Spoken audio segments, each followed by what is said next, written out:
They may be called the next generation, but they're the church of today.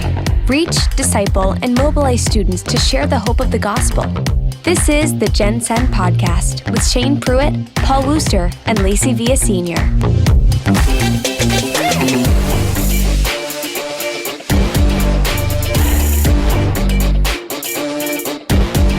Hey friends, welcome to another season of the GenSend Podcast. This will be conversation one of our new season, and it's just been such a fun journey going through these seasons, having great conversations. I hope it's been a help to you.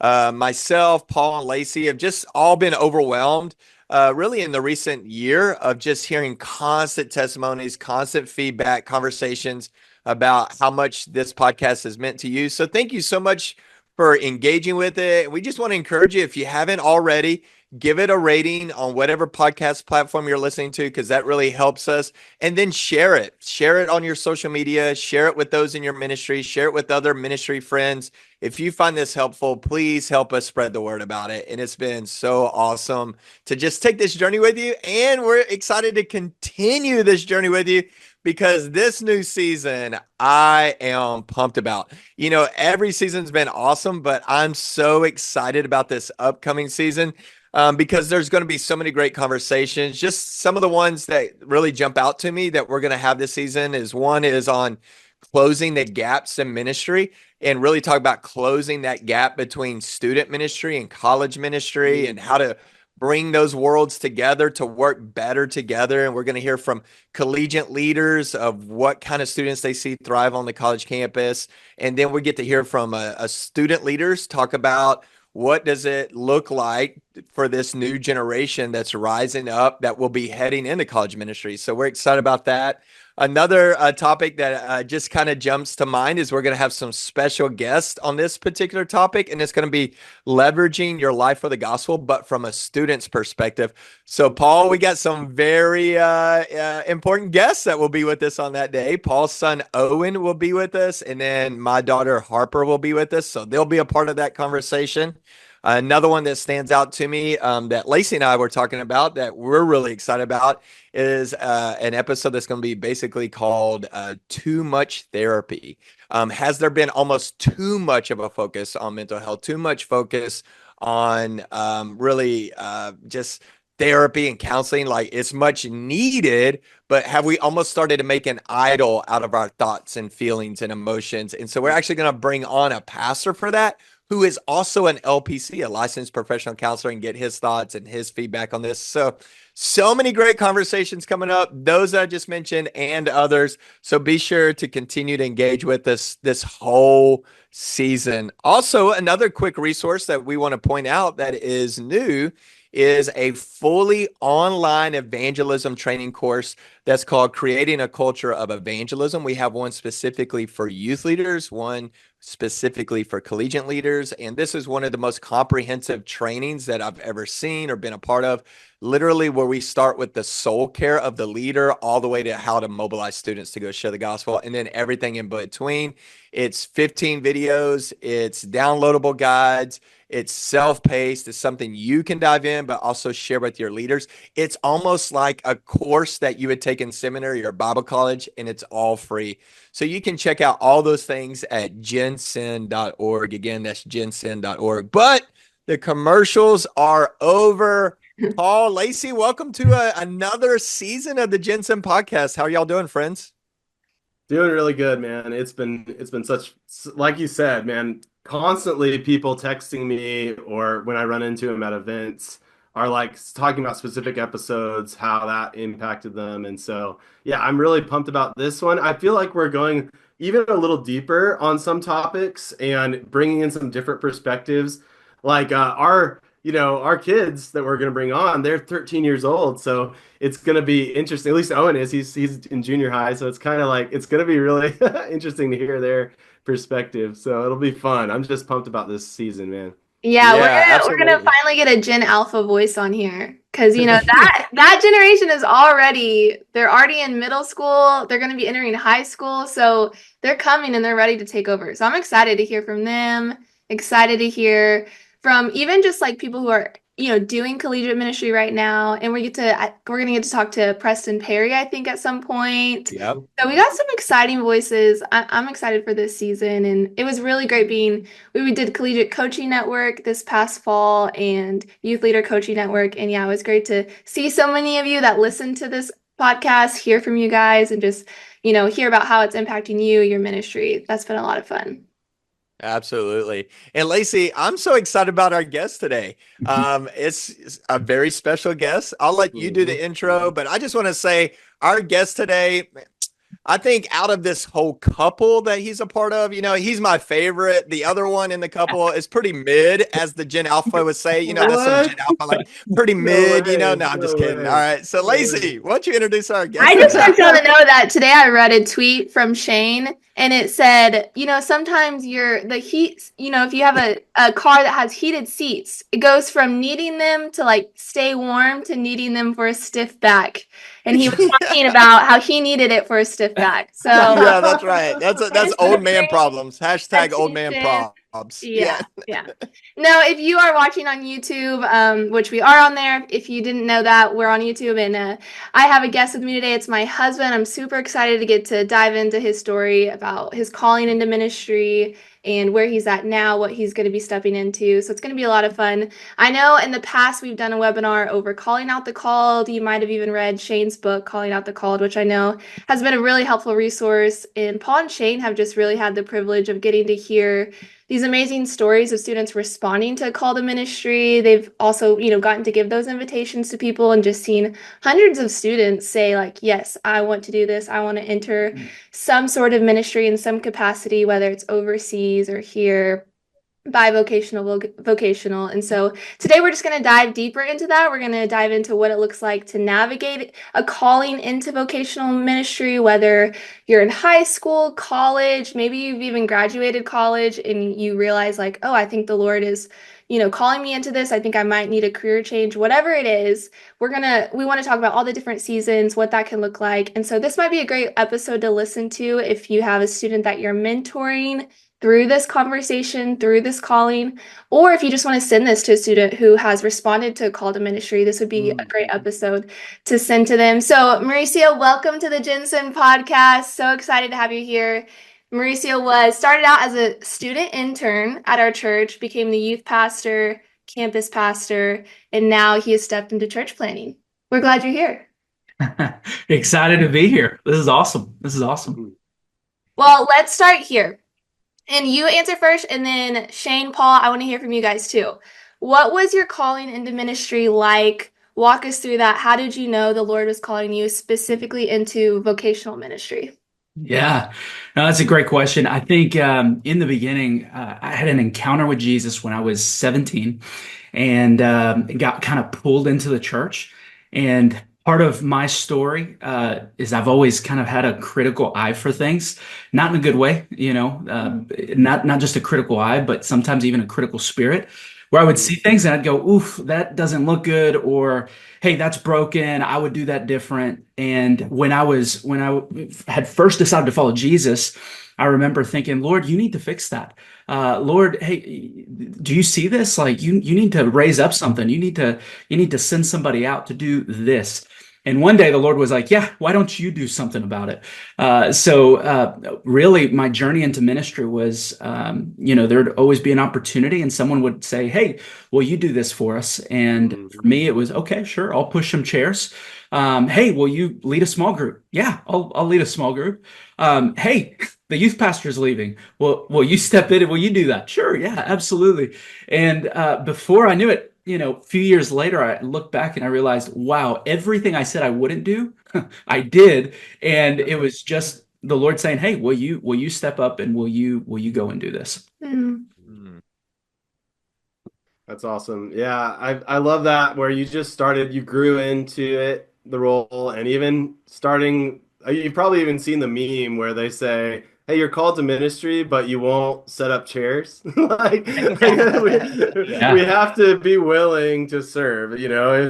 If serving is beneath you, then leadership is above you. And so that's something advice I would give to anyone that's considering vocational ministry is, man, it's for people that are milking and squeezing every last ounce of volunteer serving opportunities. That's what vocational ministry is for people that are maxed out in that level. And there's a sense of calling and all that, but I just want to challenge anyone that's considering that, like, really start from the bottom and be willing to work your way up. And that's kind of my story, is where I grew up in church. My dad was a church planner. So ministry was kind of always, I had a good context. It was a healthy family, healthy perspective on ministry. And so I had a positive view of ministry growing up, but I wasn't sure if that's what God wanted me to do. But I went to college and I was kind of pulled between these two worlds of, just the world and all the things associated with that in college, and then the ministry world. And I went to a winter conference. That's what I love about winter conferences and things like that. Those type of conferences can be very catalytic. And a speaker by the fake name of Nick Ripken, he had to use a fake name because he does work in persecuted countries, told story after story of the persecuted church. And at the time, I didn't know what God was doing, but I just felt this deep stirring in my heart that I wanted to be about serving the Lord and living out for his kingdom. And looking back now, that was where God called me to ministry. As I went home after that winter conference, talked to my dad, who's a church planner. He said, "Hey, you might be experiencing what some call a call to ministry." And so then he gave me some advice about starting a dorm Bible study. So it kind of grew from there. As we started a dorm Bible study at University of Oklahoma, we started seeing fruit, and then it just kind of slowly built from there for me. So that's kind of a little bit of my story. Yeah, I love that. And I love hearing these stories. In fact, I think that's one of the things that should even cultivate more in our ministries, is sharing our testimonies of calling to ministry. Because I feel like we always share our testimonies of how we came to follow Jesus and our salvation testimonies, but we should share more of our testimonies as stories of our calling to ministry as well, because I think that could impact people who are sitting in the chairs going, "Hey, that sounds very similar to what I think God's doing in my life. Maybe God's calling me to ministry." So I love hearing these. For me, it was same. I didn't get saved till I was 21.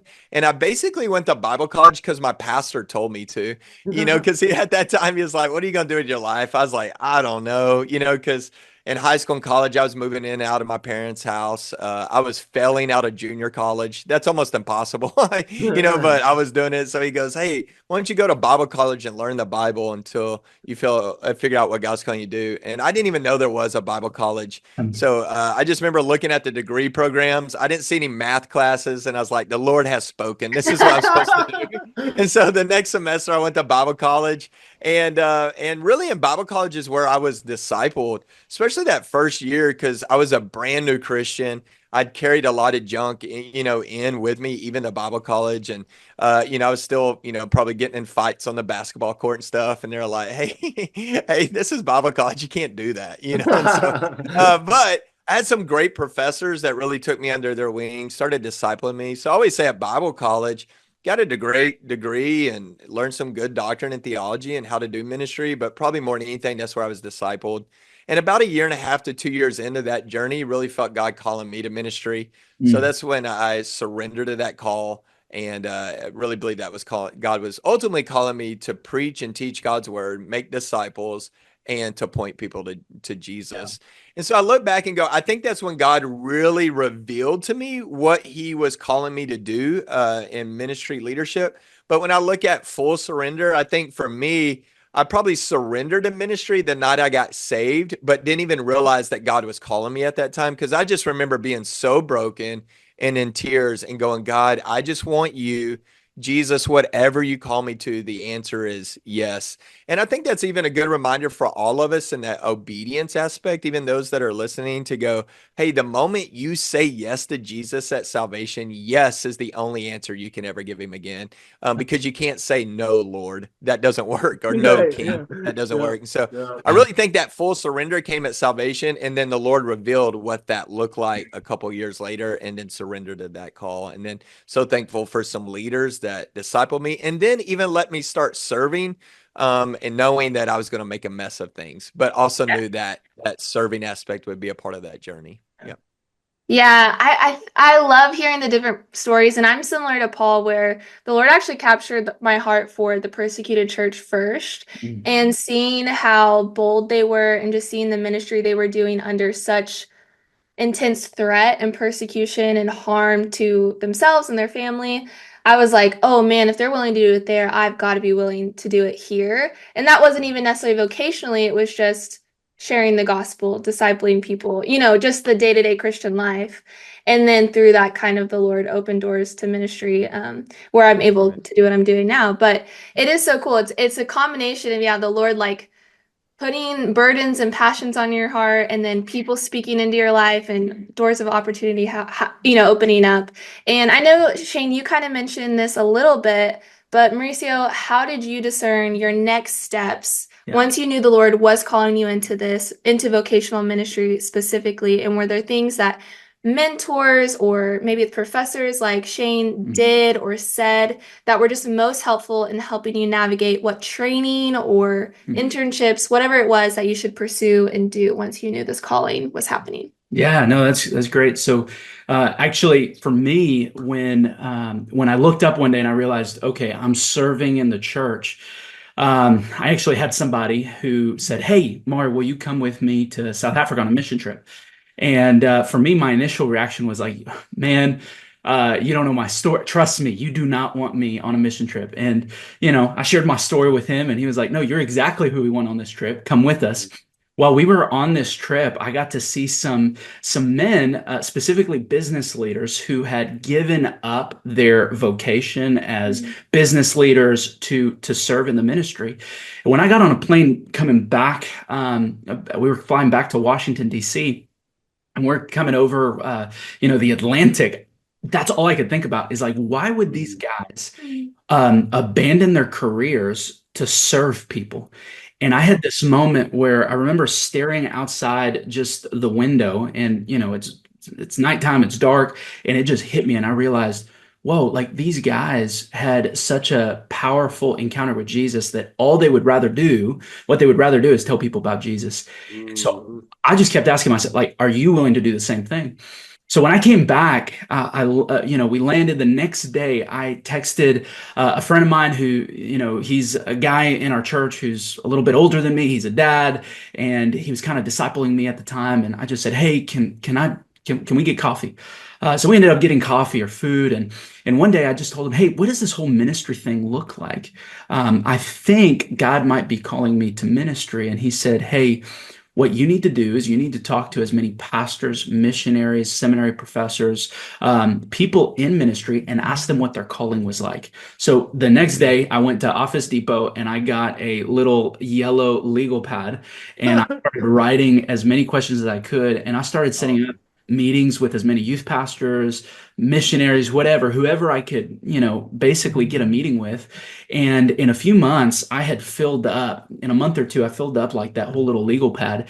And I remember going through those notes, and I realized God was speaking to me.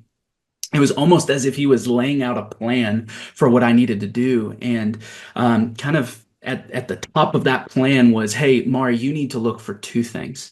You need to look for opportunities. These are the doors that God opens, but you also need to look for confirmation." So many people focus on opportunities. They forget to look at confirmation.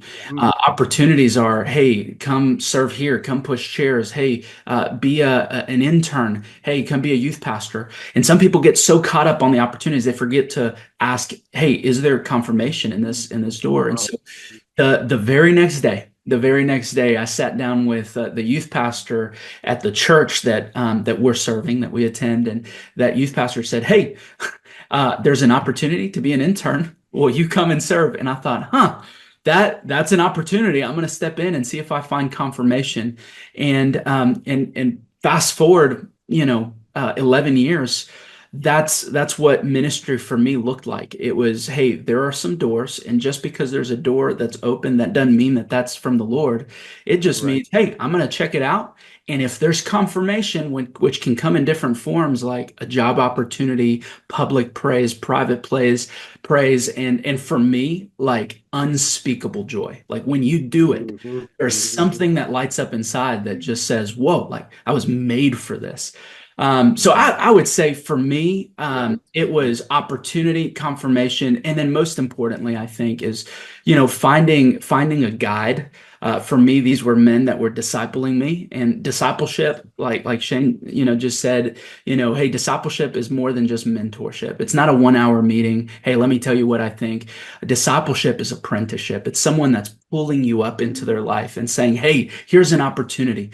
Hey, watch me do this, and then you do it, and then let's talk about it. So I had some guys that trusted me to pull me up into their lives.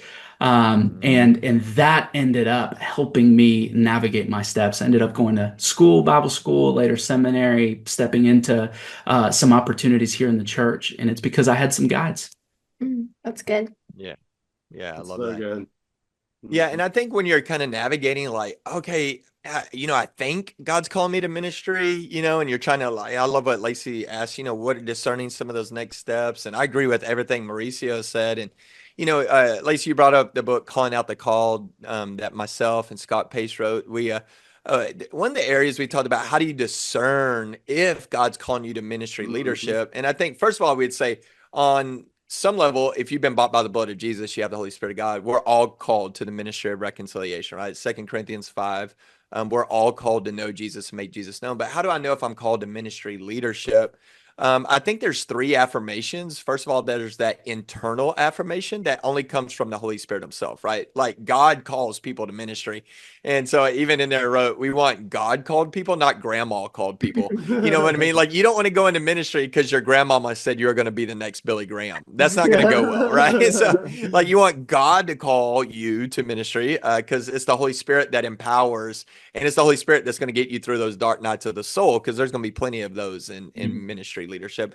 Secondly, it would be the outside affirmation. So where inside affirmation comes from the Lord, outside affirmation comes from the Lord still, but it may come through the voices of trusted people in your life. So your disciple makers, your pastors, they go, and they have those, Paul, I've heard you use this language before, the I see in you conversations, right? Where they go, hey, I see this in you. Do you see it in yourself? Or I see this, this love in you, this desire in you, this hunger for the word. You make disciples.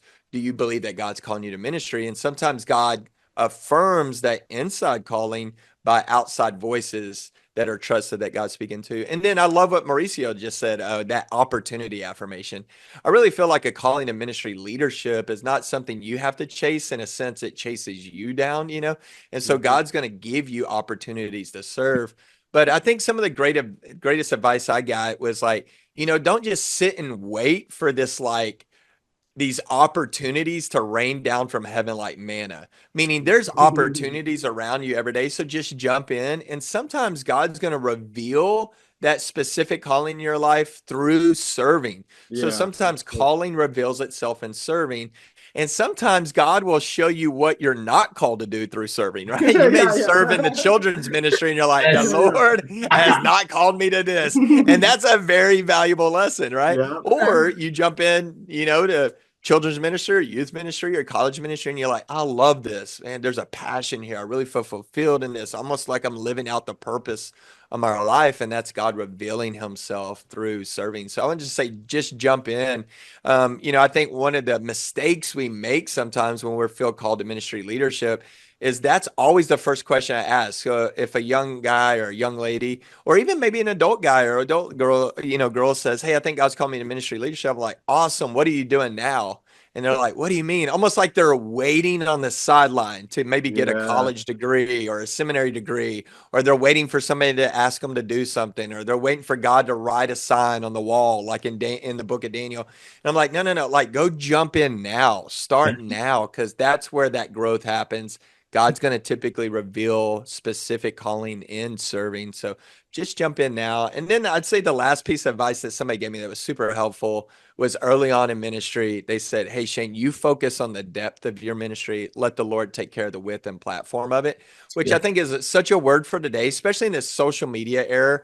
Is a lot of times when young men or women feel called to ministry, a lot of times they think it's going to look like the person who they follow on social media that has a blue check and go, I want to do what they're doing. But it's not a calling to stardom. It's a calling to servanthood. And like what Paul said a while ago, if serving is beneath you, leadership is still above you. And so I would just say your primary job is to focus on the depth of your ministry. Sit at the feet of Jesus, grow in maturity, grow in godly character and godly wisdom and godly maturity and godly integrity. And then the Lord will take care of the platforms and what that looks like. Yeah. That's good.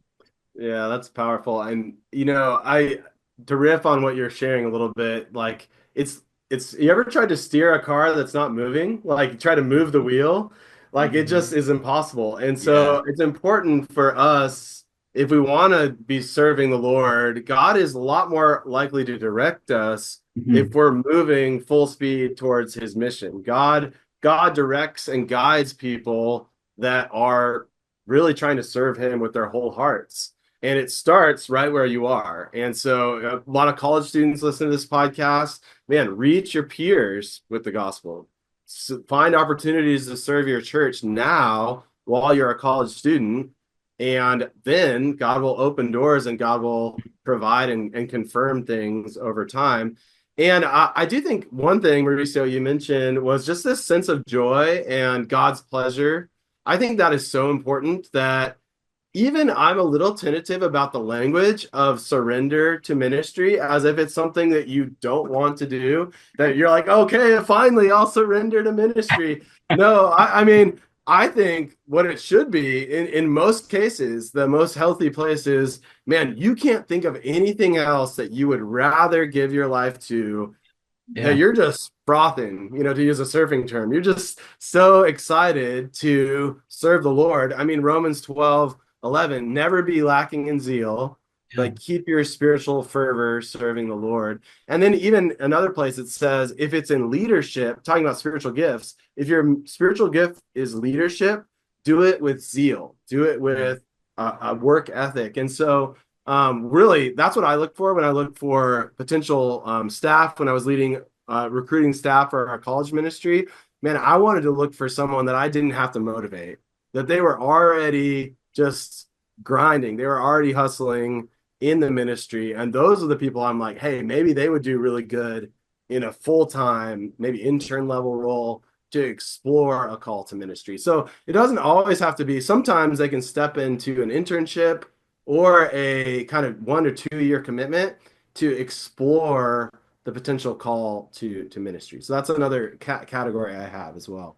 And Paul, I'm so glad you said that, because I feel like one of the cliches that we just kind of regurgitate to other people because we've all heard it. So we just regurgitate it is like, hey, if you think God's calling you to ministry, go try everything else or go do anything else. I knew you were going to say none of that works out, then maybe God's calling you to ministry. Almost like, hey, if you're terrible at everything, maybe you should be in ministry. You know what I mean? It's like, I was like, I've never understood that advice, Oh, That's hilarious. Well, y'all both kind of touched on this, but we do have a lot of, college young adult people who listen to this. And a lot of times, you are going through a lot of life transitions. You're trying to figure out, should we move here? Should we switch jobs? Should we switch ministry roles? Whatever that is.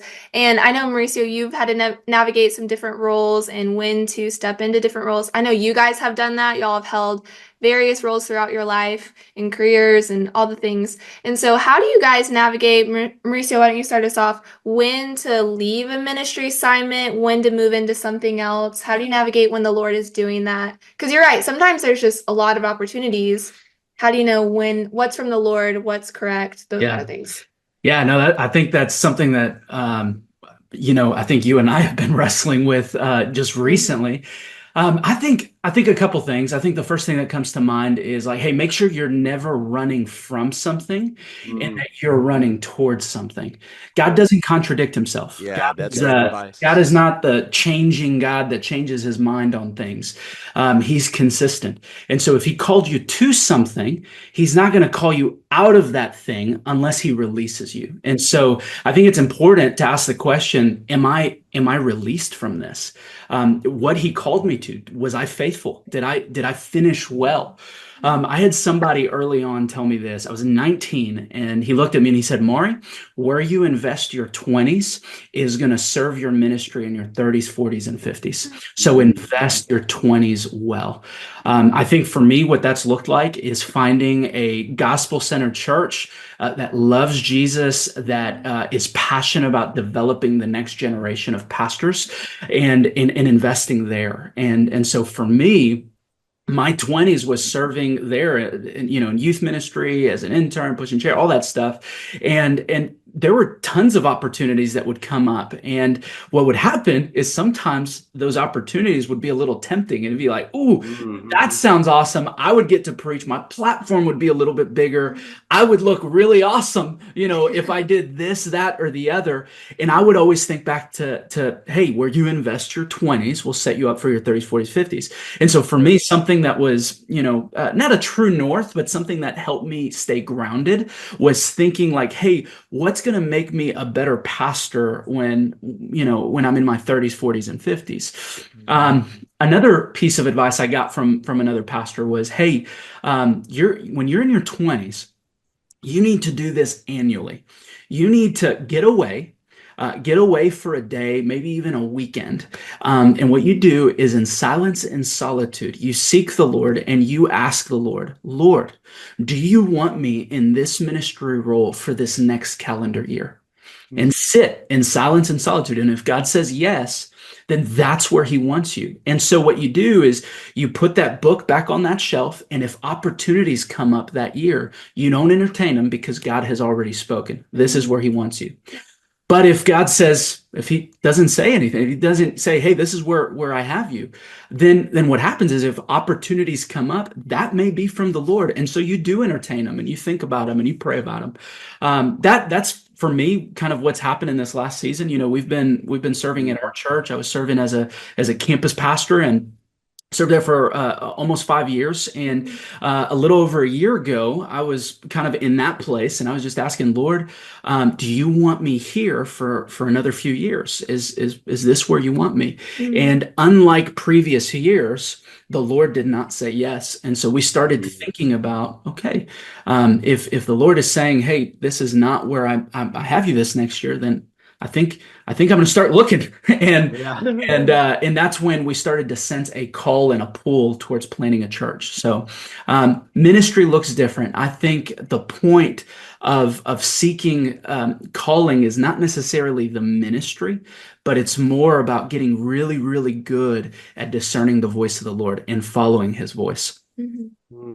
I love a piece that you talked about, and a mentor of mine uses this phrase, your 20s are for training. And so your 20s are a great opportunity not only to serve the Lord, but like what you did was put yourself in a really healthy environment where under other mature leaders that can invest in you and can shape you. And so that's something to look for, is because, that's wisdom. Because a lot of the rising stars in their 20s, if they're not careful, they don't have the right foundation, become falling stars in their 40s and 50s. And we're seeing that happen a lot, is even more so than it seems like before. We're seeing so many even older people that were, veterans and people that we thought would never happen to, have this crumbling. And so I do think it's good to be patient when we have a call to ministry. That doesn't mean right away you're going to be on stage, rocking the mic, and all that. Sometimes it's you grow into ministry, you don't go into ministry. Paul, I love what you just said. The rising and falling stars. it sometimes can be super discouraging when you're on social media and you're like, oh, another one.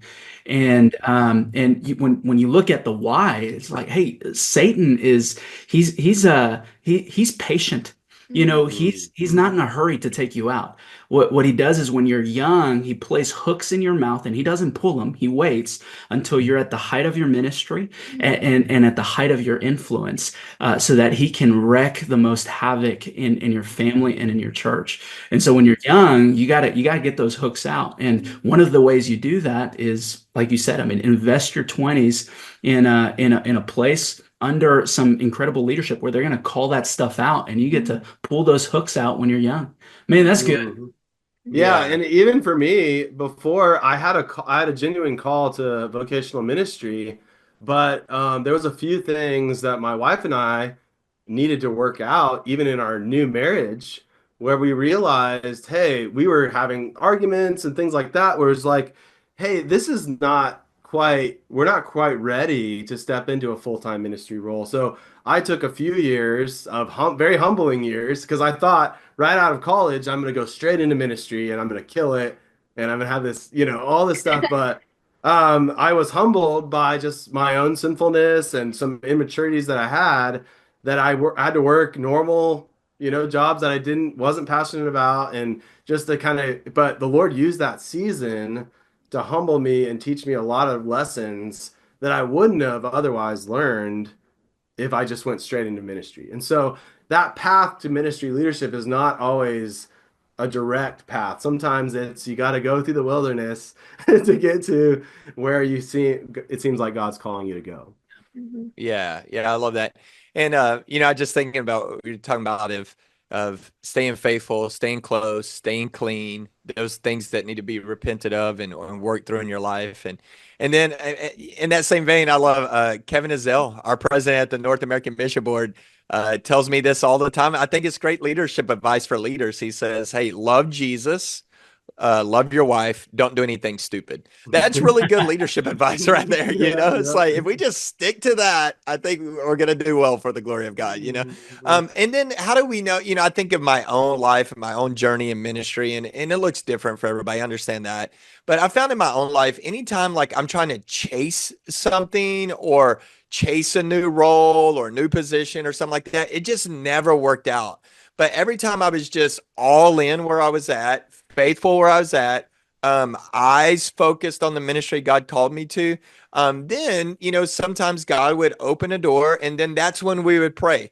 And like Mauricio, like you said earlier, not every open door necessarily is what God's calling you to. Sometimes those open doors, God's using that to affirm you to stay where you're at, and it's more affirmation. But here's what I would pray. I'm like, God, if this door is not what you're calling me to, slam the door, even if it's slamming in my face, bloody in my nose, because, a good no from the Lord is way better than a bad yes from the world, and so like, God, slam the door in my face, bloody my nose. But God, if this is you, then keep the door open.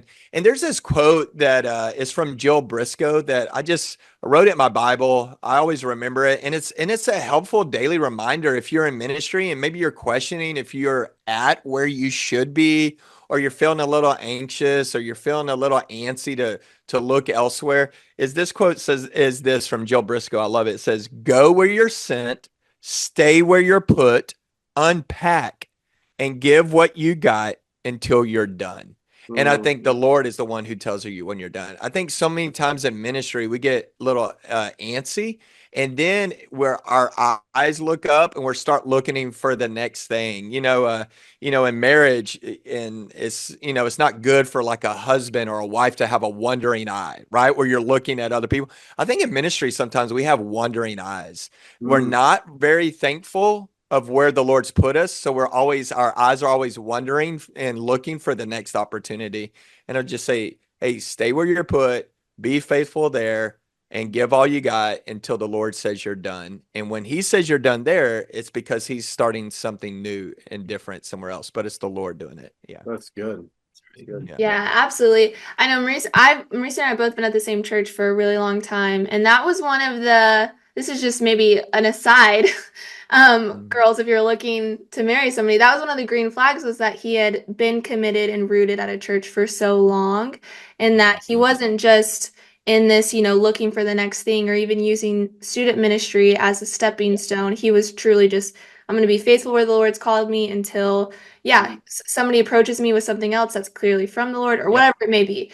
And so and I know that has been such a blessing to us, and it's going to be really hard to say goodbye to that. But you're right, like, because we know that it's so clearly from the Lord, it's like this bittersweet gospel goodbye where it's like, oh, this is sad, but we know the Lord is calling us to something else. So that's a lot of fun. Let's just end here.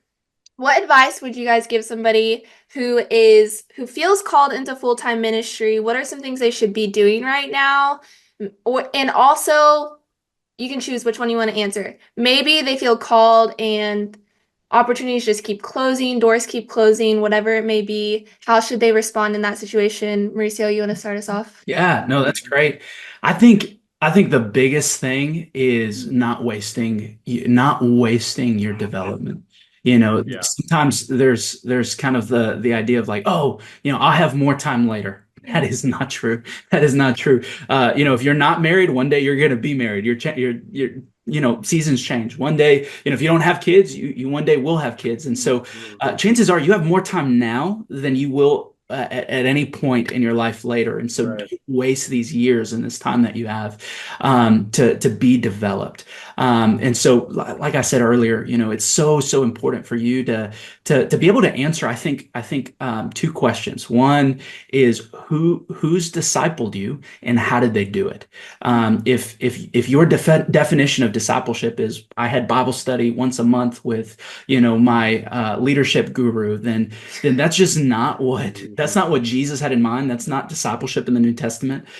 Discipleship was apprenticeship. It was walking with the master. It was absorbing everything he did. It was not just absorbing, but walking, talking, asking questions, repeating. When Paul in 1 Corinthians 11:1 says, imitate me as I imitate Christ, that's discipleship. It's, hey, you've got someone that you're literally mimicking because one day you're going to become the master. And so ask the question, who's discipling me?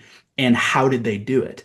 If your answer to the first one is, I don't have anybody, then that I think might be a little revealing. Jesus didn't say, hey, go serve a church and, build it, make it awesome, make a great use. I mean, he said, go and make disciples. And to make disciples, you have to first be discipled.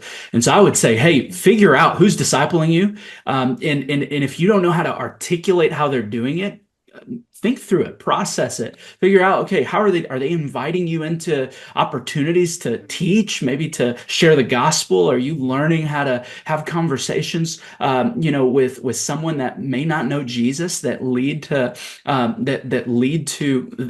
the gospel and baptism? Like, are you learning essentially how to make disciples? I think those two are absolutely key. So if you're in a spot where you're like, I don't know if I have that. You might feel like you're stuck in a youth room somewhere and you don't even know your pastor's name. You may not, you just, you have great opportunity. You might be wrestling with, hey, I want to be faithful. I don't want to walk away from something because I believe God's called me to it. I think that's great. Don't throw that out. You need to wrestle with that. But I think you also need to ask the question, like, hey, are you being discipled? So I'm not saying leave, but what might need to happen is you might need to go find someone who can disciple you in this season, in this ministry right now at this time, because you don't want to waste your 20s. Where you invest your 20s, that right there is going to pay dividends for the ministry you'll lead in your 30s, 40s, and 50s. Yeah, I think that's great. And I think what you modeled when you were exploring that call was great. Like getting time with leaders and asking specific questions. We need to be proactive in pursuing mentors. And we even have a whole episode, and it's called You Need a Mentor in the archives there. And so, but I think that one's really important is you don't have to be limited by your church or even your location, your geography, in order to find a mentor. You can do things on Zoom, do things on the phone. You can commute. If someone's an hour away from you, you have someone wise that's willing to spend time with you. man, drive an hour away and go spend time with an older, wiser leader that can really invest in your life. And so your character, your personal spiritual formation by far is the most important thing. Your own personal discipleship to Jesus is that is the foundation of everything that we do in ministry. I mean, even if you were successful in ministry, but you didn't love Jesus more passionately every year, like you failed. Like that's not what God has called us to. God has not called us to just do ministry. He's called us to be disciples who make disciples. Yeah. And that's it's really hard to fake genuine discipleship. And so that's kind of something I would put forward. A couple things more on a practical level is work ethic, I think is very, very important. And so if you're currently working at, Starbucks or fill in the blank place, man, be the best worker you can possibly be. If you're currently in seminary, man, do that unto the glory of God. Do that for the glory of God. And Colossians 3:23, whatever you do, do it all as unto the Lord. And so I think that work ethic piece is when I'm looking for potential staff in our college ministry, I was looking, man, it has to be someone that I'm not pushing. I'm not trying. I actually have to slow them down.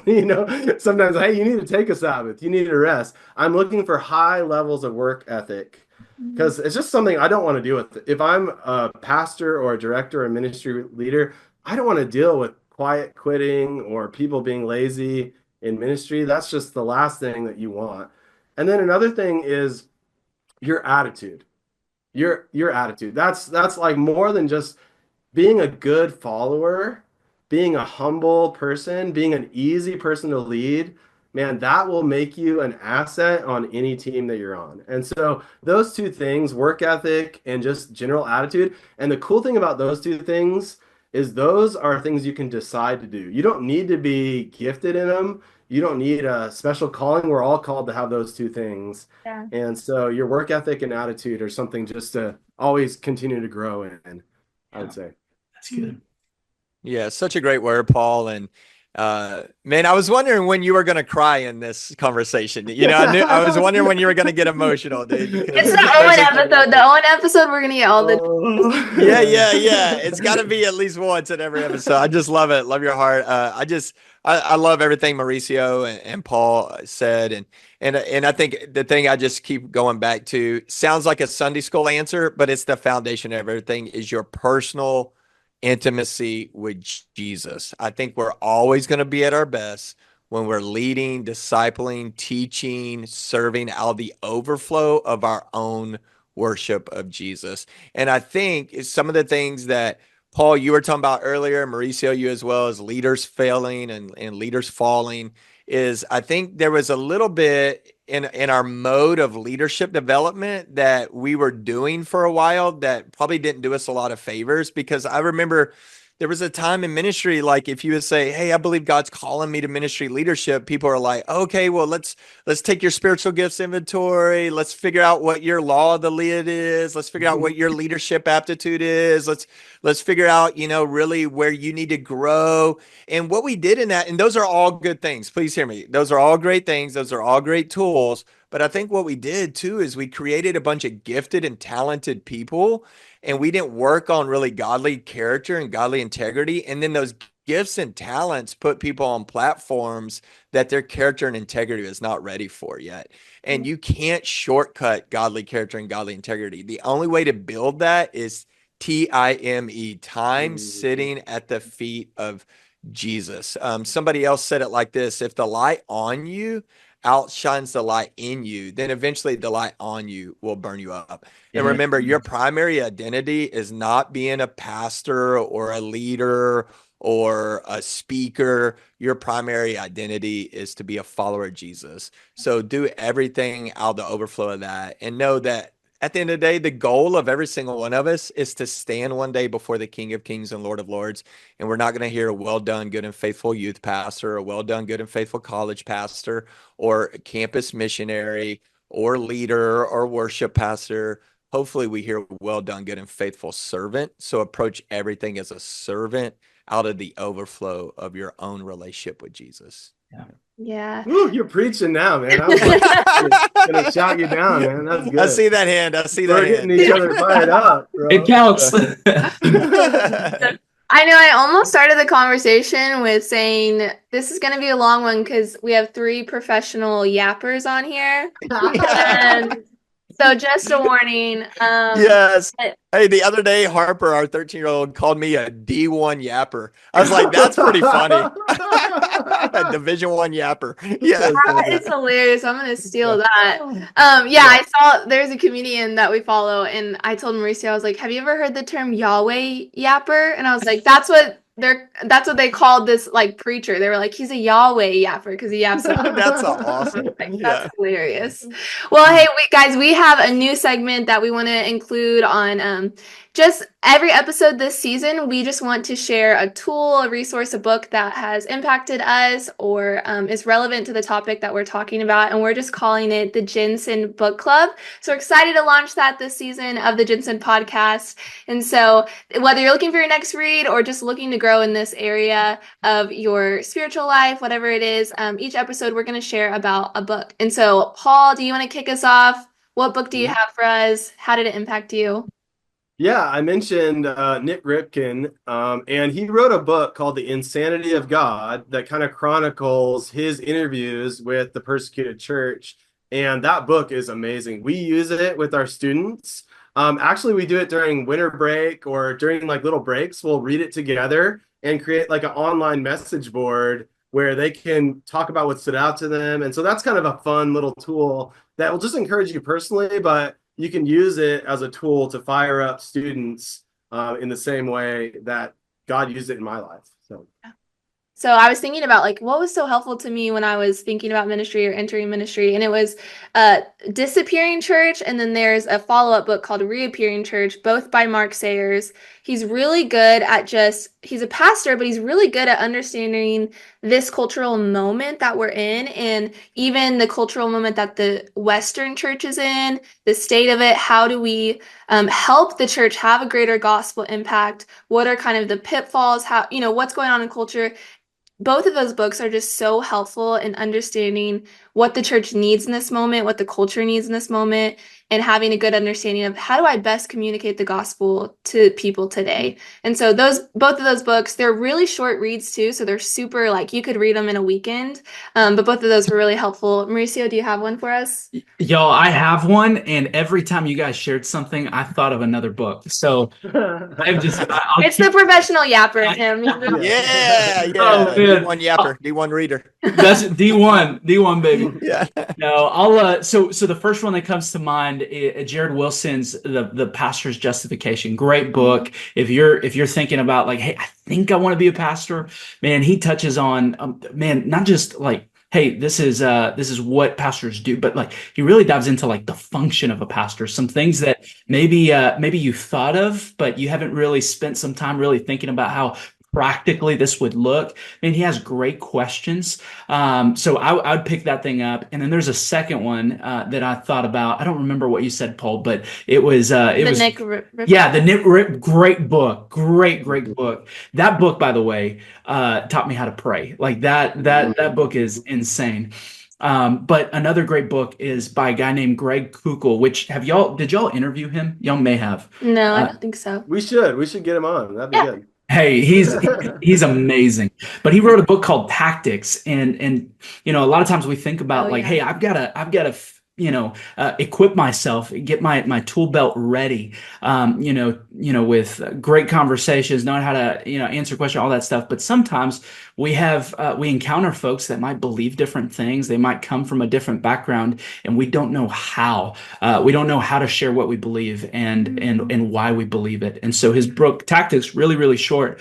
It's about strategy, about how to navigate conversations with people with different faith backgrounds. Phenomenal read and an incredible tool for ministry. That's so good. Awesome. Yeah, there's been a few guests where Mauricio is freaking out that they're coming on, and I'm like, I don't know what this is. And so then I'll just go and ask him. I'm like, okay, what should we talk to them about? All the things. Yeah, great.